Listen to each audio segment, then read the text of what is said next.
என்ன பண்ணுறது தெரியலை. அதனால் கோஸு கேரட்லாம் வீட்டில் இருந்துச்சா, சரி சிக்கன் வந்து குழம்பு வைக்கலான்னு வாங்கினேன்.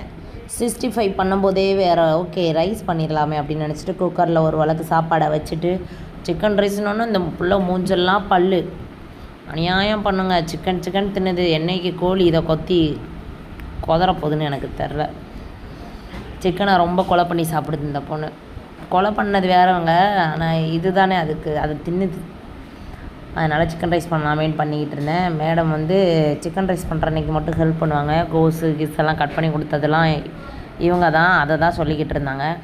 இந்த சார் என்ன பண்ணுவார், அங்கிட்ட இங்கிட்ட நீங்கள் என்னடி சமைச்சு தருவீங்கன்னு வெயிட் பண்ணிக்கிட்டு இருந்தாப்புல. ஃப்ரிட்ஜை பார்த்திங்களா, நம்ம ஃப்ரிட்ஜில் ஒன்றுமே இல்லை. அப்படியே சிக்கன் ரைஸ் பண்ணுற சாக்கில் கொஞ்சம் டீ இருந்துச்சு, சாயந்தரம் போட்டது. நைட்டு 9 மணிக்கு அதை ஒரு பக்கம் சூடு பண்ணி குடிப்போமேன்னு குடித்தேன். நான் தான் எல்லாம் சமைச்சிக்கிட்டு இருந்தேன். இந்த மேடம் வந்து டச்சப் பண்ணுறாங்களாம், வீடியோக்கு தெரியணுமா இவங்க தான் சமைச்சாங்க. அதனால் என்னமா கிண்டுது பாருங்க, அப்படியே இடுப்பு அந்த ஆட்டிக்கிட்டு எல்லாம் ஓவர் ஆக்டிங்க. ஒரு வழியாக சிக்கன் ரைஸு அப்படி ரெடி ஆகிக்கிட்டு இருந்துச்சு. நல்லா தான் இருந்துச்சு, பட் கொஞ்சம் காரம் அதிகமாக போட்டோம். நெக்ஸ்ட் டைம் காரத்தை மட்டும் நான் கம்மி பண்ணிட்டேன்னா, நான் ஒரு சிக்கன் ரைஸ் கடை வச்சேன்னா நல்லா பொழைச்சிப்பேன்னு நான் நம்புகிறேன். நீங்கள் என்ன பண்ணுறீங்கன்றதை கமெண்ட் பண்ணுங்கள்.